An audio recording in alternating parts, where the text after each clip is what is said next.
let us construct a PDA that accepts all palindrome strings over sigma a comma b. So that means what?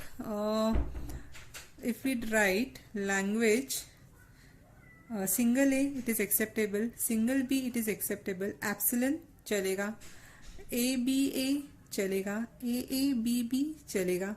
So in this case the string can be of odd palindrome length or even palindrome length, and even sigma null string is acceptable. But the problem with this, when we are drawing the PDA from this, if you can recollect the example that we have seen in which X, B, A, something like this was the string was there. So X was indicating that this is the middle of the string. So when we are drawing the PDA, we were able to know that till the symbol X we are not receiving, we have to push all the symbols. Once we receive an X, we are not going to do any pushing or popping for this particular X. But after that, whatever string we are receiving, we are going to pop the symbols which have been already pushed onto the stack. This we were knowing. But when the strings are something like this, sorry, this is an invalid string, it is AA. So when my string is AA, we don't know whether this B is the middle symbol or this B is the symbol which we need to be pushed. So that decision is a difficult decision. So deterministic PDA cannot decide such kind of things. Therefore, what we have to draw is a non-deterministic PDA for this kind of grammar. Right? So what we have to do is, the first requirement is, when we are drawing the non-deterministic PDA, we should convert our grammar into CNF format. So we all know how to convert the grammar into CNF format. We have already seen such kind of problems. So this is what is our grammar. We will be simplifying our grammar and converting it into the CNF format. So this is what is our grammar, which is in the CNF format, and we will need to convert, we will be drawing the CNF for this particular grammar now, right? So how we do this thing? Rule number 1, we will not be pushing any terminal symbols onto the stack. We will not be pushing any terminal symbols onto the stack. And the grammar that we have, which is in CNF format, contains only 2 non-terminal symbols or a single terminal symbols on the right hand side. So we will be first starting our push down automata. We are going to push the start symbol, which is our start symbol over here, S. So we will be pushing this start symbol onto the stack. After that, what we are going to do is, we will be writing the rule for every grammar. We are going to pop the contents from the stack and going to check what it is, right? So the symbols which are appearing on the right hand side of the grammar, that only can be popped. So the non-terminals only will be popped. So we will be starting like this. The first is S gives you AR1. So we have initially pushed S, and now when we pop, what we are going to get is S. So with this S, whatever rules that we have, we are going to write all that rules. So when we pop and we receive S, we are going to push the right hand side of the grammar onto the stack, but in the reverse order. So we have AR1 on the right hand side of the grammar. So first we will push R1 and then we will push A. I hope this is clear to you. First we are going to push the rightmost symbol and then we are going to push the left symbol. Now the second rule of the grammar says S gives you BR2. So we are going to pop S and going to push first R2 and then B. Push R2 and then push B, and then continue with the operation of popping. Next symbol is S gives you AA. So S, while popping, if we get S, we are going to push AA, but in the reverse order. So first push A and then again push A.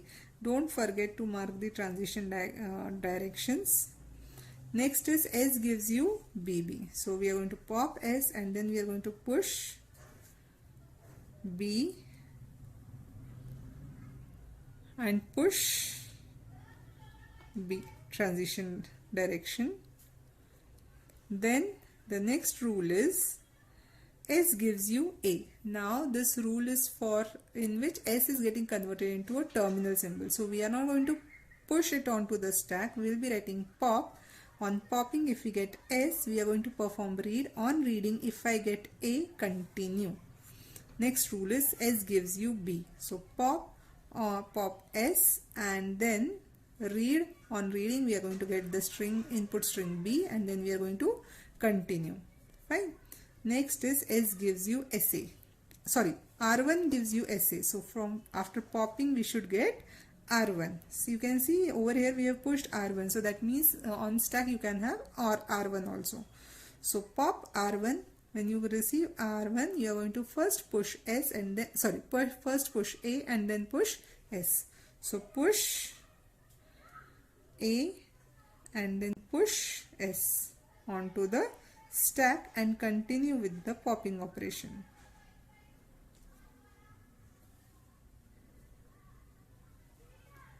And then we'll be continuing with the pop operation. Next, pop, we are receiving R2. So on popping we have received R2. So we are going to push B first and then S. Push S onto the stack. Do not forget to make the transition direction. Next, from when we are reading A, we are for this particular A, we are getting an A. So on popping, if I get A, we have to push, we have to read A and then continue. Then on reading, if we get capital B, on popping, if we receive B, we have to perform read and then it is B. On reading, we should get a B. And then we are just continuing with our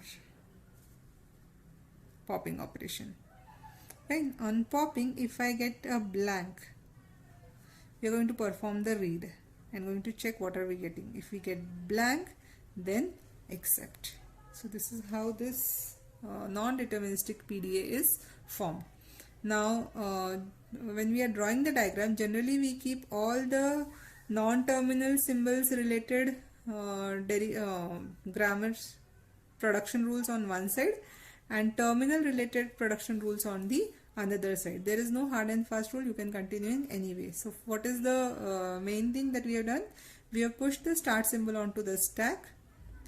Then we have popped the symbol from the non-terminals from the stack and checked what that is. And we are replacing that symbol, the tag symbol, with its right hand side of the production rules. If the so you can see when on popping, if I am getting S, S, S, that means for all the three S that we are popping, either I can follow this path or this path or this path. So my path is not fixed. I can choose any one of these paths. Therefore, this type of PDA is called as non-deterministic PDA.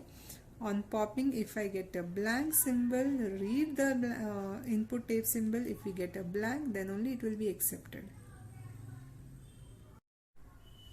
One more thing, we have to give numbering to all these states. So we have multiple push operations. I have given number to this as push 1, push 2, 3, 4, 5, 6, 7, 8, 9, 10, 11, 12, 13. We have only one pop operation, so I am not giving any number to it. You can give it as pop 1. We have 5 reading operations, so read 1. This R indicates read operation. Read 2, read 3, read 4 and read 5. So in this way we have to give the numbers to each and every push, pop and read operations.